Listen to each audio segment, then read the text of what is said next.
Très bien, les gens. Alors que vous n'arriviez déjà pas à comprendre le délabrement de la Grande-Bretagne et les décisions absurdes de l'establishment, ils parviennent encore à rendre la situation plus incompréhensible. Ou peut-être pas. Rendant-ils les choses plus difficiles à comprendre? Ou bien est-ce qu'ils nous facilitent en réalité la tâche pour comprendre que les personnes responsables de la destruction de la société britannique, de sa fonction publique, de sa politique, de son tissu social, ne sont pas intéressées à réparer la Grande-Bretagne? Ils détruisent activement la Grande-Bretagne volontairement. Et les répercussions se feront sentir dans tout l'Occident, pas seulement dans les pays anglophones. Elles se feront sentir ici en Australie, elles se feront sentir au Canada, en Nouvelle-Zélande, et oui, même en Amérique. Je sais que les Américains aiment se considérer comme uniques et différents, mais je suis désolé. Nous sommes tous connectés. L'idéologie et les personnes qui s'emploient à détruire la Grande-Bretagne sont aussi très actives ici. Dans chacun de nos grands pays, ils sont tous occupés. Regardez ceci. Le roi Charles. Au fait, vous savez, je sais qu'il y avait un énorme mouvement contre la monarchie. Il y a beaucoup de gens qui se disent anti-monarchistes ou quelque chose comme ça. Moi, en tant qu'étranger, j'ai toujours regardé la famille royale avec une certaine révérence. La révérence n'est peut-être pas le mot juste, mais je l'ai toujours vue d'une manière favorable. J'étais un grand fan de la princesse Diana. Je me souviens en août 1997. Oui, c'était en août 1997. J'avais 13 ans. D'abord, c'est Mère Teresa qui est décédée, puis Nusrat Fateh Ali Khan. Il est mort, et j'étais vraiment triste de sa mort. Et je me souviens même que la princesse Diana l'a mentionné. Et puis, quelques jours plus tard, la princesse Diana est morte. Et j'ai un peu pleuré. J'avais secrètement le béguin pour elle, vous savez. J'étais un garçon de 13 ans et je me souviens d'avoir été vraiment triste et bouleversé. Et j'ai pleuré. Et donc, vous savez, puis j'ai regardé le prince William et le prince Harry. Harry a, je crois, à peu près mon âge. Donc, vous savez, la famille royale ne me dérangeait pas, mais je ne pense pas pouvoir dire la même chose aujourd'hui. Regardez ça, voici le roi. Voici le roi Charles. Oui, regardez-le. La famille royale vient de modifier le rôle de la monarchie pour inclure également d'autres religions. Le travail officiel du roi, qui était autrefois de défendre l'Église d'Angleterre, a été mis à jour pour désormais protéger la foi au sein d'une nation multiconfessionnelle, quoi que cela veuille dire. D'un côté, il réprimande les chrétiens et le christianisme depuis des années, depuis des décennies. Ils ont littéralement introduit des lois qui sont anti-chrétiennes. Parlons simplement de l'avortement, oui, peu importe ma position là-dessus. Mais je vais souligner ceci, je vais souligner cette hypocrisie. Les chrétiens, par exemple, n'aiment pas l'avortement. D'accord, ils n'aiment pas l'avortement. Ils pensent que c'est comparable à un meurtre, même si le fœtus n'a qu'un jour. Oui. Mais ils n'ont eu aucun problème à démanteler cette revendication du christianisme. Ils ont continué. Je pense que l'avortement est légal en Australie depuis les années 70. Je pense que c'est pareil au Royaume-Uni dans les années 80, 90, etc. En Amérique, Roe v. Wade vient d'être annulé après de nombreuses décennies. Mais quand il s'agit de rejeter le christianisme ou de faire des lois contre le christianisme, ils ne perdent pas de temps. Mais quand il s'agit d'autres cultures, comme l'islam, qui sont hostiles, qui sont horribles, quand il s'agit de je vivrais volontiers dans une société chrétienne fondamentaliste et stricte, pas seulement dans cette société chrétienne moderne et bénigne, mais dans une société chrétienne radicale et stricte. Je préférerais vivre sous ce régime plutôt que de vivre dans une société musulmane modérée. Donc ce gars va maintenant défendre. Il défend maintenant. Son travail est désormais de protéger la foi au sein de la nation multiconfessionnelle. Hijab, burqas, niqab, tout ça. Regardons donc ce que cela signifie réellement. Regardez ceci. Ainsi, le roi protégera la place de la foi au sein de la nation multiconfessionnelle selon une nouvelle définition de son rôle officiel. Le palais de Buckingham a annoncé une révision majeure du rôle du roi via le nouveau rapport sur la subvention souveraine, le présentant comme protecteur de la foi dans le paysage religieux diversifié britannique.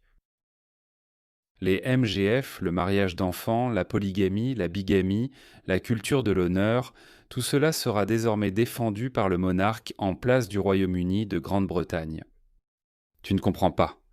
C'est juste que ces divisions culturelles existaient pour une raison.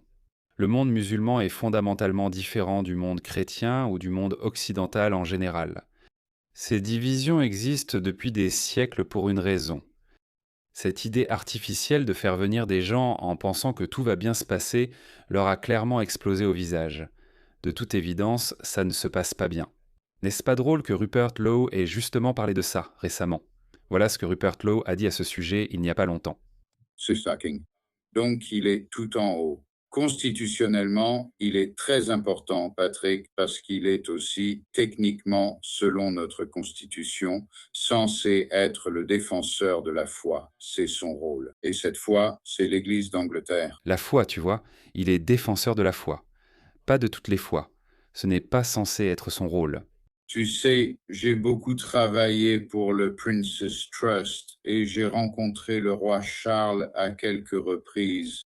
Je ne sais pas ce qu'il fait ou ne fait pas pour influencer cette situation. S'il était un homme bien, il lirait ce rapport et il l'influencerait de la bonne manière. Et je pense qu'il devrait, à mon avis, souligner le fait qu'il est un défenseur de la foi. Alors que lui, je pense, si je ne me trompe pas, préfère être décrit comme un défenseur des religions. Eh bien, on ne peut pas être défenseur de la foi et aussi défenseur des religions. Vous devez être défenseur de la foi si vous êtes le chef de l'Église d'Angleterre, ce qu'il est. Ces religions ne s'entendent pas. Elles sont antithétiques les unes aux autres. Les musulmans considèrent les chrétiens comme des ennemis parce qu'à leurs yeux, les chrétiens attribuent tant d'autres dieux à l'unique vrai Dieu. Donc même s'ils prétendent suivre le même Dieu, ils ne croient pas que Jésus est le Fils de Dieu et ils détestent les chrétiens pour cela. Ils détestent cela. C'est pourquoi ils disent qu'ils les détestent. Regardez ceci. C'est dans notre religion que nous devons les détester pour l'amour d'Allah. Nous aimons ce qu'Allah aime. Et à l'inverse, nous détestons ce qu'Allah déteste. Ne tournons pas autour du pot. Nous ne nous aimons pas. Nous ne sommes pas sur la même longueur d'onde. Nous ne sommes pas amis. Est-ce que c'est clair? Nous sommes ennemis. Très simple, pas d'intégration, pas de multiculturalisme, pas de diversité, pas de tolérance. J'ai mon propre truc, tu as ton propre truc, tu as ta démocratie, nous avons notre propre charia, tu as ta propre mixité entre hommes et femmes, nous avons notre propre façon de faire, ta propre triche sur le marché, tes propres cartes de crédit. Nous avons notre propre système économique, nous avons notre propre politique étrangère, nous avons notre propre arrangement.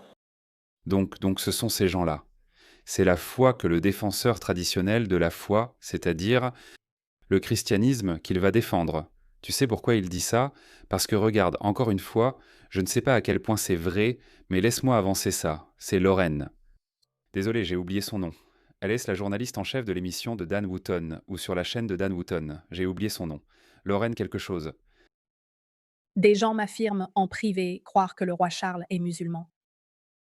Waouh, qui t'a dit ça? Je ne le dirai pas. C'était quelqu'un de très très haut placé. On m'a prévenu. Ne parle pas de l'islam, ce n'est pas sans risque. Eh bien, rien n'est sûr maintenant. J'ai eu Elle a eu des gens. Donc je ne sais pas. Je ne sais pas, je ne serais pas surpris parce qu'il faut regarder, il faut se demander que se passe-t-il. C'est pourquoi j'ai dit ce que j'ai dit au début de la vidéo, qu'on ne peut pas vraiment comprendre tout ça. Il doit y avoir des gens qui islamisent l'Occident. Ça se passe en même temps. Ce n'est pas un hasard. Il n'y a pas de beauté. Il n'y a pas de beauté cachée dans le message de l'islam qui ferait que soudainement tous nos grands États occidentaux, riches et civilisés, tombent sous l'islam. Ils ne sont pas complètement tombés, donc il ne faut pas perdre espoir. Mais tout cela est en train de se produire. Ce n'est sûrement pas organique, il doit y avoir de grands acteurs impliqués là-dedans. Là-dedans. Ça doit l'être. Comme je l'ai dit, ça n'a tout simplement aucun sens, on n'arrive pas à comprendre. Une religion médiévale rétrograde qui a été écrasée par l'Occident pendant les 200 dernières années relève soudainement la tête dans pratiquement tous les pays occidentaux riches. Les États-Unis, Canada, Grande-Bretagne, France, Allemagne, Australie, Nouvelle-Zélande. Apparemment, aucun pays n'est à l'abri, donc il se passe quelque chose. Et les personnes qui font cela doivent avoir des liens très profonds avec les plus hautes sphères. Quand Donald Trump, américain pur, homme d'affaires new-yorkais, est arrivé au pouvoir, il a dit lors de son premier mandat « On ne sait pas ce qui se passe. Nous devons arrêter l'immigration en provenance de tous les pays musulmans. » C'est ce qu'il a dit en 2015, d'accord. 2015, eh bien, il y a maintenant 11 ans, ça semble être il y a une éternité. C'était un monde très différent alors, et tout le monde l'a attaqué. Je ne peux pas faire ça. Il a mis 13 pays, et puis la Cour suprême des États-Unis a annulé cette décision. Ça va arriver immédiatement, peu importe quel parti politique de droite arrive au pouvoir. J'exhorte l'Australienne Pauline Hanson à adopter cette politique. Je sais qu'elle recevra beaucoup d'attaques, même de la part de notre parti politique conservateur traditionnel, les libéraux et les nationaux, communément appelés la coalition. Elle pourrait même être attaquée par eux aussi. Mais l'Australie doit prendre ces mesures immédiatement. On ne peut pas vraiment me blâmer ou me reprocher de penser que c'est le roi Charles qui pousse cet agenda d'islamisation des pays de l'anglosphère autres que les États-Unis, car évidemment, en Amérique, il n'a aucune influence. Mais vous savez, en Australie, notre chef d'État officiel est le gouverneur général, à qui notre Premier ministre rend officiellement des comptes, et le gouverneur général rend des comptes au roi Charles. Je ne dis pas que le roi Charles intervient dans nos affaires. Je ne pense pas qu'il le fasse, mais évidemment, la fonction cérémonielle, ils ont un certain rôle, ils ont une certaine influence. Cela a un certain poids. D'accord. Et il semble que nos politiciens de gauche, ils sont plus enclins, ils sont plus alignés avec l'agenda du roi Charles ou sa façon de penser. Écoutons John Hannam, écoutons ce qu'il a à dire à ce sujet. Est-ce encore un autre signe de la désintégration de cette nation? Le roi ou la reine a toujours été, ou du moins depuis les années 1530, lorsque Henri VIII s'est séparé de l'Église de Rome et a fondé l'Église d'Angleterre. Le chef de la monarchie. Imaginez simplement le poids. Imaginez simplement le poids de l'histoire un instant. Ces institutions qui sont en train d'être démantelées. Certaines de ces institutions ou certaines de ces traditions existent depuis des siècles. Nous remontons aussi loin que le roi Henri VIII, les gars. Le monarque officiel du Royaume-Uni est le défenseur de la foi depuis le XVIe siècle. Et quelqu'un arrive et s'en débarrasse facilement. Bien sûr, cela va avoir des répercussions. C'est pourquoi, comme nous l'avons dit, lorsque vous touchez à des valeurs fondamentales comme la liberté d'expression, la tolérance, la diversité, le multiculturalisme, lorsque vous modifiez ces valeurs du jour au lendemain, vous pouvez penser que vous n'avez fait bouger le curseur qu'un tout petit peu. Bien sûr, à première vue, cela peut même sembler vertueux. Qu'y a-t-il de mal à être gentil avec des personnes d'autres cultures et d'autres races? Quel est le problème? Je veux dire, apparemment, c'est une bonne chose. Quel est le pire qui puisse arriver si nous devenons soudainement plus tolérants envers les Africains ou les Sud-Asiatiques? Eh bien, nous avons vu ce qui se passe. Voilà ce qui se passe. Oh, je sais. Effondrement total de la société occidentale. C'est Paris. Des bandes de voyous étrangers, issus de cultures étrangères, sèment tout simplement le chaos.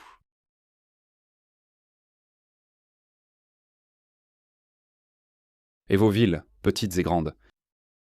Voici l'Éthiopie. Voici Londres. Vos villes, petites et grandes, ont l'air complètement étrangères. Rien ici n'est britannique. Ces vieux bâtiments, même eux, semblent laids aujourd'hui. C'est ce qui arrive quand on modifie les choses. Tu joues avec tes valeurs fondamentales. Donc même en apparence, ils peuvent sembler bons et vertueux. Ils ne le sont pas. Ils peuvent avoir des conséquences que nous ne pouvons même pas prévoir. Finissons son message. Et a fondé l'Église d'Angleterre. Le chef de la monarchie, le roi ou la reine, a toujours été le défenseur de la foi, le chef de l'Église d'Angleterre, la figure clé au sein de l'Église d'Angleterre. Mais maintenant, la monarchie a publié une nouvelle définition du rôle. Et le travail officiel du roi est désormais de protéger la foi au sein d'une nation multiconfessionnelle, selon une nouvelle définition du rôle du monarque publiée par le palais. Donc, il n'est plus le défenseur de la foi. Leur rôle est de protéger plusieurs religions. Donc, si c'est le cas, ils ne peuvent sûrement plus être à la tête de l'Église d'Angleterre. C'est un changement constitutionnel vraiment énorme. Eh bien, c'est un conflit d'intérêts classique. On ne peut pas être l'avocat de deux rivaux concurrents, c'est impossible. On ne peut pas. Dans ce pays, c'est un immense changement constitutionnel pour la monarchie, pourtant il a été discrètement introduit. Personne n'a dit un mot. C'est un changement dans leur travail. Apparemment, une partie de cette nouvelle définition consiste aussi à protéger la cohésion sociale et à protéger les communautés. Ces communautés, elles nous disent en fait que c'est ça, la diversité. La diversité nous renforce. Où est-ce la diversité ici? Où est-ce la diversité? Repérez une personne blanche. Trouvez une seule personne blanche ici. En quoi est-ce de la diversité? C'est une invasion. Je vais vous dire ce qu'est la diversité, ou plutôt ce qu'elle était. Même maintenant, oui, je ne me sens pas comme un étranger. Quand je me promène dans ma banlieue ou certains quartiers de Melbourne, j'ai l'air différent, mais je ne me sens pas différent. La plupart des gens que je vois autour de moi sont australiens, avec quelques autres personnes qui, ethniquement, me ressemblent. Culturellement, je me fonds dans la masse car je porte des vêtements occidentaux, contrairement à eux qui portent des habits traditionnels. Regarde ça, qu'est-ce que c'est? On peut appeler ça de la diversité. Cette diversité est bonne parce que le but même de l'assimilation ou de l'immigration, c'était que les gens s'intègrent. Ils n'allaient pas créer leurs enclaves comme ça, ils n'allaient pas créer cela, mais c'est exactement ce qui s'est passé. Alors je ne sais pas, il parle de cohésion sociale, c'est un mot bidon. Il n'y a pas de cohésion sociale. Voilà ce qu'on obtient au nom de la cohésion sociale. Laissez-moi vous montrer quelque chose. Désolé, il y a une vidéo pour tout.